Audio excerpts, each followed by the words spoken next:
getting it. I'm going to give it to you free, okay? A Super Bowl! Who? America's eyes on me right now. I believe what? that. That makes my point. Disputing a Fox Sports report saying Andrew Luck has been playing through multiple fractured ribs since week 3. Colts general manager Ryan Grigson released the following statement. Our injury reports are accurate. If people have any questions about player injuries, they should refer to our injury reports. Luck's ribs have yet to be listed on the Colts injury report this season. Skip, what do you make of this? Stephen A. Smith, this is special. Is it possible? What kind of special? Yeah, is it possible that the franchise that ratted out the New England Patriots for quote-unquote cheating has been itself karma? Cheating? Karma. I wrote that word down right there. Karma. I'm sorry, I took it. What goes around might be, I don't know if this is true. It could be coming back around. Is it possible that the whistleblowers are getting the whistle blown on them? Is it possible that the pot was accusing the kettle? Is that possible? I don't know if this is true. I'm just throwing it out there because here's what I do know. The Colts franchise has been reeling ever since they blew the whistle at halftime, or actually just before halftime, on the New England Patriots in the AFC Championship game in Foxborough, Massachusetts. They proceeded to lose the second half of that game with legally inflated footballs, Mr. Brady. 28-0, they lost the second half. And so far this year, I think we could all agree they haven't looked anything like the Super Bowl team that a whole lot of people, including you, thought that they would. So you're right, Molly. Maybe instant karma has gotten them here. I'm not really paying attention to the karma aspect because I know that's just your excuse to just shower love and praise on the Patriots like you always do. You just can't help it. I'm not going to waste any time. I'm not going to waste any time with that. What I will tell you is this in all seriousness. Grigson is suspect, and I think that he looks suspect. And the reason why I say that he looks suspect is because nobody's going to believe anything that he has to say right now because, to be quite honest with you, sir, no one cares. What we care about is an Indianapolis Colts team that we see as 3-4. What we care is about the fact that Andrew Luck doesn't appear to be himself, certainly doesn't appear to have the same zip in his passes, seems a bit reluctant and hesitant to throw the ball. When he throws the ball, he seems to be a fraction of a second late. When he throws the ball, he looks off open receivers and throws it in double coverage. Makes no sense whatsoever. He's been the first to point the finger at himself, and Grigson is very, very lucky that he has a team and a locker room based on all the aficionados you talk to and watch talking on the air. They talk about how this locker room is class personified. I listen to them and I credit them because I haven't been in the Colts locker room with these particular players, so I don't know how they are. But what I would tell you is that they seem to be highly respected, stand-up guys who are really about, you know, absorbing the brunt of the blame rather than pointing it in a different direction.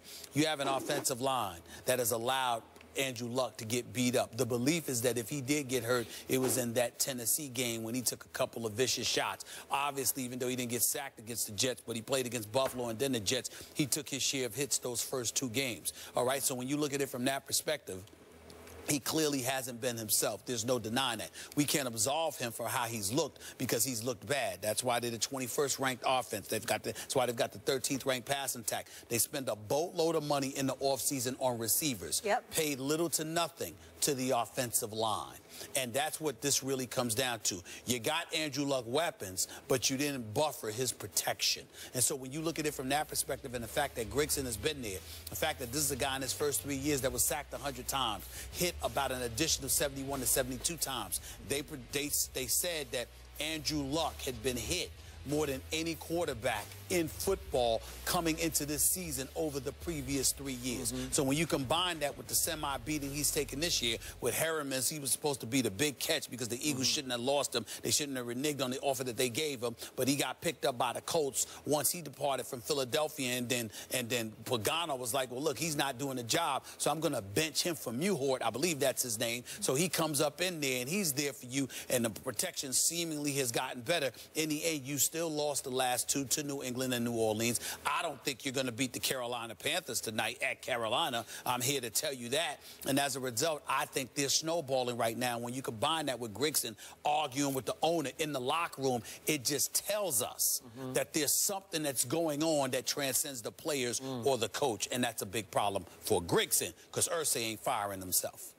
I cannot let you give Andrew Luck a pass because of his offensive line. I dare you to go check the tape of the New England game in Indianapolis. I don't need to check the tape. I told you he's been throwing the ball badly. Okay. I said that in my soliloquy. All right, but what I'm saying is Andrew Luck also often had enough time in that game to tape another beard commercial before he threw the football. Yes, and I'm serious. He had lots of time. And I also said he looked off open receivers and threw into double coverage. You just don't see me being as demonstrative as I am when I'm praising or I'm getting on your Cowboys or somebody. No, you can't. But I feel bad because I love Andrew Luck. I love his skill set. I love his game. I just don't like what I've seen from him this year. I think he's been awful this year, no doubt. He has regressed. He has regressed. Thank you. But I do believe that's not entirely his fault, number one. And I do believe that the future will be brighter than the immediate past has been. I think right now I'm looking at Grigson and Pagano more so than I'm looking at Andrew Luck. All right. And to start off with, I was not showering praise on New England. I was just showering a little suspicion on Grigson. It was a little fishy. Yeah, because you're still upset with them because they reported the Patriots. Because they blew the whistle on somebody who was not cheating. Can I get a score, please? Can we focus on tonight, Monday Night Football? Do we have a score in this one? I'm picking Carolina and Cam Newton to win 27-21. I think pretty low scoring, 23-14. Carolina? Yes, definitely Carolina. Up next, we had some really disappointing news. Ravens receiver Steve Smith Sr. tears his Achilles against the Chargers. We truly hope this isn't the end of the future Hall of Famer's career, but is it? The guys will react next.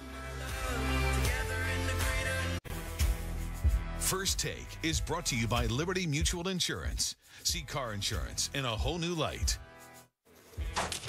Really excited for our lineup this week. Tomorrow, the great Gino Auriemma will stop by. Wednesday, the multi-talented Ja Rule pays us a visit. And Thursday, we have Cardinals star receiver Larry Fitzgerald. So tune in all this week right here on First Take.